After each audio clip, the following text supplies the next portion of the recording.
ദൈവനാമത്തിന് മഹത്വമുണ്ടാകട്ടെ. ഇന്ന് ഏപ്രിൽ 5-ാം തീയതി. എല്ലാ ശ്രോതാക്കൾക്കും കർത്താവായ യേശു ക്രിസ്തുവിൻ്റെ നാമത്തിൽ സ്നേഹവന്ദനവും ശുഭദിനാശംസകളും നേരട്ടെ. ഇന്നത്തെ നമ്മുടെ ധ്യാനത്തിന് വേണ്ടി നാം തിരഞ്ഞെടുത്തിരിക്കുന്നത് ലേവ്യ പുസ്തകം 1-ാം അധ്യായമാണ്. ഈ ലേവ്യ പുസ്തകം പ്രധാനമായി പറഞ്ഞാൽ യാഗങ്ങളുടെ ഒരു പുസ്തകമാണെന്ന് നമുക്ക് പറയാം. ആ പേര് കേൾക്കുമ്പോൾ തന്നെ അറിയാം, ലേവ്യ പുസ്തകം. ലേവ്യരാണല്ലോ പുരോഹിതന്മാരുടെ ശുശ്രൂഷകളെക്കുറിച്ച് പറയുന്നതായിരിക്കുന്ന അധ്യായമാണ്. അവരുടെ ശുശ്രൂഷകൾ അതിപ്രധാനമായ ഒന്ന് യാഗം കഴിക്കുക എന്നുള്ളതാണ്.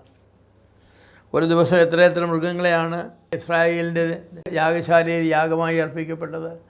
100 കണക്കിനല്ല, ആയിരക്കണക്കിന്, 10,000-കണക്കിന് മൃഗങ്ങളാണ് വർഷം തോറും അവിടെ യാഗമായി തീരുന്നത്. ഈ യാഗങ്ങൾക്കെല്ലാം നേതൃത്വം നൽകേണ്ടത് ഈ ലേവ്യ ഗോത്രക്കാരാണ്. അഹ്റോന്യ പുരോഹിതവർഗവും അതുപോലെ ലേവ്യ ഗോത്രക്കാരുമാണ് ഈ യാഗത്തിൻ്റെ വ്യത്യസ്തമായിരിക്കുന്ന വശങ്ങൾ നോക്കുന്നത്. യാഗം കഴിക്കുന്നത് ദൈവത്തെ പ്രസാദിപ്പിക്കുവാൻ വേണ്ടിയാണ്, ദൈവത്തിന് പ്രസാദകരമായി തീരുവാൻ വേണ്ടിയാണ് യാഗം കഴിക്കുന്നത്.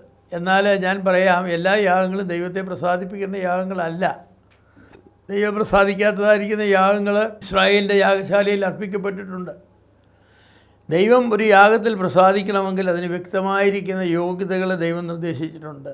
ദൈവം നിർദ്ദേശിച്ച പ്രകാരമുള്ള യോഗ്യതകളുള്ള യാഗങ്ങൾ മാത്രമേ ദൈവം അംഗീകരിക്കൂ.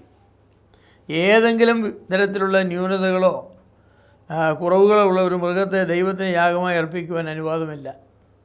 കുളം പൊടിഞ്ഞതോ, കൊമ്പ് ഒടിഞ്ഞതോ, അംഗവൈകല്യമുള്ളതോ അങ്ങനെയുള്ളതായിരിക്കുന്ന യാതൊരു ജന്തുവിനെയും ദൈവത്തിന് യാഗമായി കഴിക്കുവാൻ തക്കവണ്ണം നിയമമില്ല.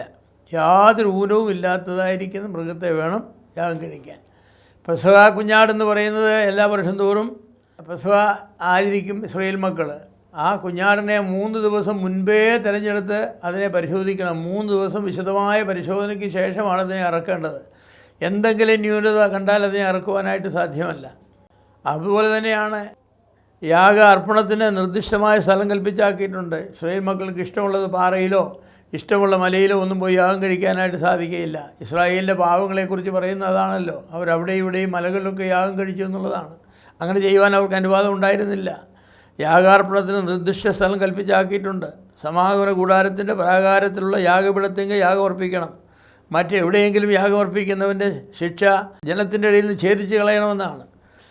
വേറെ എവിടെയെങ്കിലും വെച്ച് യാഗം അർപ്പിച്ചു കഴിഞ്ഞാൽ ആ യാഗമൃഗത്തിൻ്റെ രക്തം കൊണ്ടുവന്ന് ദൈവാലയത്തിൻ്റെ ചുവട്ടിലൊഴിക്കണം. അതിൻ്റെ മേധസ് ആ ദൈവാലയത്തിൻ്റെ യാഗപീഠത്തിൽ അവിടെ ദഹിപ്പിച്ച് കളയണം. അതൊക്കെ വളരെ വ്യക്തമായിരിക്കുന്ന നിയമങ്ങളാണ് പറഞ്ഞിട്ടുള്ളത്. ആ നിയമമൊന്നും ലംഘിച്ച് യാഗം കഴിക്കുവാനായിട്ട് അവർക്ക് അനുവാദമില്ല. ലേവ്യാപുസ്തകം 4-ാം അധ്യായത്തിൻ്റെ 7-ാമത്തെ വാക്യത്തിൽ ഇക്കാര്യങ്ങൾ വളരെ വ്യക്തമായിട്ട് ദൈവം കൽപ്പിച്ചിട്ടുണ്ട്. കൂടാതെ യാഗാർപ്പണത്തിന് വ്യക്തമായ രീതികളുണ്ട്. യാഗാർത്ഥി മൃഗത്തിൻ്റെ തലയിൽ തൻ്റെ കൈവച്ച് താൻ ചെയ്ത പാപം ഏറ്റു പറയണം. അതിനുശേഷം യാഗാർത്ഥി തന്നെ യാഗമൃഗത്തെ അറുത്തു കൊല്ലണം. അതിനുശേഷമാണ് പുരോഹിതന്മാരുടെ അടുത്ത് വന്ന് ബാക്കി കാര്യങ്ങൾ ചെയ്യുന്നത്. അപ്പോൾ അതിനൊക്കെ പ്രത്യേക നിയമങ്ങളുണ്ട്. യാഗാർത്ഥി ദീനമായി വീട്ടിൽ കിടക്കുക, അതിന് പകരം എൻ്റെ ഭാര്യ വന്ന് തലയിൽ കൈവെക്കട്ടെ, അല്ലെങ്കിൽ മകൻ കൈവെക്കട്ടെ എന്ന് പറഞ്ഞാൽ അതൊന്നും നടക്കില്ല. അങ്ങനെയുള്ളതായിരിക്കുന്ന ക്രമീകരണം ഒന്നും ചെയ്തിട്ടില്ല. കാരണം ഞാൻ എൻ്റെ പാപങ്ങൾക്ക് വേണ്ടിയാണ് യാഗം കഴിക്കുന്നതെങ്കിൽ യാഗമൃഗം എനിക്ക് പകരമാണ് അറുക്കപ്പെടുന്നത്. ഞാൻ അറുക്കപ്പെടേണ്ട സ്ഥലത്താണ് യാഗമൃഗം അറുക്കപ്പെടുന്നത്. അതുകൊണ്ട് ഞാൻ ആ യാഗമൃഗവുമായി ഐഡൻറ്റിഫൈ ചെയ്യണം, താതാത്മ്യം പ്രാപിക്കണം. അതിന് എൻ്റെ കൈ ആ മൃഗത്തിൻ്റെ മേൽ വെച്ച് ഞാൻ ചെയ്തതായിരിക്കുന്ന പാപം ഏറ്റു പറഞ്ഞ് എൻ്റെ കുറ്റം ആ മൃഗത്തിന്മേൽ ചുമത്തണം. എന്നിട്ട് ആ മൃഗത്തെ അറുക്കണം, ഞാൻ തന്നെ അറുക്കണം. ഞാൻ മരിക്കുന്നതിൻ്റെ ദൃഷ്ടാന്തമാണ്. ഞാൻ അറുക്കുമ്പോൾ എന്താ പറയുന്നത്? ഈ മൃഗം അറുക്കപ്പെടുന്ന പോലെ ഞാൻ എൻ്റെ പാപത്തിന് കൊല്ലപ്പെടേണ്ടവനാണ്. എന്നാൽ ദൈവം തൻ്റെ മഹാകരുണയിൽ എനിക്ക് പകരം ഒരു മൃഗത്തെ യാഗമായി അർപ്പിക്കുവാൻ അനുവദിച്ചു എന്ന് പറഞ്ഞുകൊണ്ടാണ് ഈ യാഗം കഴിക്കുന്നത്. അപ്പോൾ എല്ലാ മൃഗങ്ങളെയും യാഗം കഴിക്കുവാൻ അനുവാദമില്ല. കുളമ്പ് പുലർന്നതും അയവിറക്കുന്നതുമായ മൃഗങ്ങളെ മാത്രമേ യാഗം കഴിക്കുവാനായിട്ടുള്ളൂ. അവയെപ്പോലും എല്ലാറ്റിനെയും ഒക്കില്ലെന്ന് ഞാൻ വിചാരിക്കുന്നു. ഇസ്രായേൽ മക്കളുടെ ദൈവാലയത്തിൻ്റെ യാഗപീഠത്തിൽ ഒരിക്കലും ഒരു പോത്തിനെ യാഗം കഴിച്ചില്ല. പോത്തിന് കുളമ്പ് പുലർന്നതാണ്, അയവിറക്കുന്നതാണ്, പക്ഷേ അതിനെ യാഗം കഴിച്ചിട്ടില്ല. കാളക്കുട്ടിയെ യാഗം കഴിക്കാം, ആടിനെ യാഗം കഴിക്കാം. അങ്ങനെയുള്ള 2 മൃഗങ്ങളെ മാത്രമേ യാഗം കഴിക്കാനായിട്ട് കഴിയൂ. ബാക്കി മൃഗങ്ങളെയൊന്നും നോക്കുകയില്ല. കുറുപ്രാവിനെ യാഗം കഴിക്കാം, വേറെ പക്ഷികളെയൊന്നും യാഗം കഴിക്കാനായിട്ട് അനുവാദമില്ല. എന്ന് പറഞ്ഞാൽ ദൈവത്തിൻ്റെ ആലയത്തിൽ ദൈവത്തിൻ്റെ യാഗപീഠത്തിൽ യാഗം കഴിക്കുന്ന മൃഗം എങ്ങനെയുള്ളതായിരിക്കണം എന്ന് നിശ്ചയിക്കുന്ന ദൈവമാണ്, മനുഷ്യനല്ല. ദൈവം കൽപ്പിച്ചിട്ടുള്ള പ്രകാരം തന്നെ അതിനെ യാഗം കഴിക്കേണ്ടത് ആവശ്യമാണ്. യാഗാർത്ഥിയുടെ യോഗ്യതയും യാഗത്തിൻ്റെ ഭാഗമാണ്. ഏതെങ്കിലും വിധത്തിൽ അശുദ്ധനായ ഒരാൾ തൻ്റെ അശുദ്ധിയോടുകൂടെ യാഗം അർപ്പിക്കുവാൻ അനുവാദമില്ല. ഉദാഹരണം പറഞ്ഞാൽ ഒരു കുഷ്ഠരോഗിയായിരിക്കുമ്പോൾ യാഗം കഴിക്കാൻ ഒക്കുകയില്ല. അവൻ്റെ കുഷ്ഠം സൗഖ്യമായതിനു ശേഷമാണ് അവൻ വന്ന് യാഗം കഴിക്കേണ്ടത്. ഒരു സ്ത്രീയുടെ പ്രസവം കഴിഞ്ഞാൽ അല്ലെങ്കിൽ അവൾക്ക് അവളുടെ പതിവ് കഴിഞ്ഞാൽ അത് കഴിഞ്ഞതിന് ശേഷമാണ്. രക്തസ്രാവത്തോടുകൂടെ വന്ന് യാഗം കഴിക്കുവാനായിട്ട് അനുവാദമില്ല. അശുദ്ധിയുടെ പരിഹാരം വരുത്തിയ ശേഷം വേണം യാഗം അർപ്പിക്കുവാൻ. അങ്ങനെയുള്ള വ്യക്തമായ നിയമങ്ങളാണ് ദൈവം വെച്ചിരിക്കുന്നത്. ഈ നിയമങ്ങളൊക്കെ ലംഘിച്ചുകൊണ്ട് എനിക്ക് ഇപ്പോൾ സമയമില്ല, ധൃതിയിലാണ്, അടുത്ത ആഴ്ച എനിക്ക് അവിടുത്തെ പോകേണ്ടതാണ്, അതുകൊണ്ട് അല്പം ധൃതിയിലാണ്, യാഗം കഴിച്ചോട്ടെന്ന് ചോദിക്കാൻ അങ്ങനെ അതിനുള്ളതായിരിക്കുന്ന ന്യായങ്ങൾ അവിടെ ഇല്ല, അതിനുള്ളതായിരിക്കുന്ന അനുവാദമില്ല. വിശുദ്ധനായ ദൈവത്തെ ആരാധിക്കുന്നവർ വിശുദ്ധരായിരിക്കണം. ഒരാളുടെ അശുദ്ധിയോടുകൂടെ വന്ന് ആരാധിക്കാൻ ഒക്കുകയില്ല. അശുദ്ധിയെ മൂടി വെച്ചിട്ടൊന്നും യാഗം കഴിക്കാൻ ഒക്കുകയില്ല. അശുദ്ധി മാറി താൻ ശുദ്ധനായിരിക്കുന്നുവെന്ന് സാക്ഷ്യപ്പെടുത്തുന്നതാണ് യാഗം. പുരോഹിതൻ പരിശോധിച്ച് ശുദ്ധനായി എന്ന് കണ്ടതിന് ശേഷമാണ് യാഗം അർപ്പിക്കുവാനായിട്ട് കുഷ്ഠരോഗി അനുവദിക്കുന്നത്. നമ്മുടെ യാഗങ്ങളും ആരാധനകളും നമ്മുടെ പാപത്തെ മൂടി വയ്ക്കുവാനല്ല, പ്രത്യുത ഏറ്റു പറഞ്ഞ് ഉപേക്ഷിച്ചു എന്നതിൻ്റെ അടിസ്ഥാനത്തിലാണ് ആരാധന അർപ്പിക്കേണ്ടത്. ഇന്നും അങ്ങനെ തന്നെ. ഇന്ന് മൃഗങ്ങളെ യാഗം കഴിച്ചുകൊണ്ടല്ല നമ്മൾ ദൈവസന്നിധിയിലേക്ക് വരുന്നത്. പക്ഷേ നമ്മുടെ പാവങ്ങളെ ഏറ്റു പറഞ്ഞ് ശുദ്ധീകരണം പ്രാപിച്ചിട്ടാണ് നാം ആരാധന അർപ്പിക്കാനായിട്ട് വരുന്നത്. ഇന്ന് സ്തുതി സ്തോത്രവുമാണ് യാഗമൃഗത്തിന് പകരം നാം അർപ്പിക്കുന്നത്.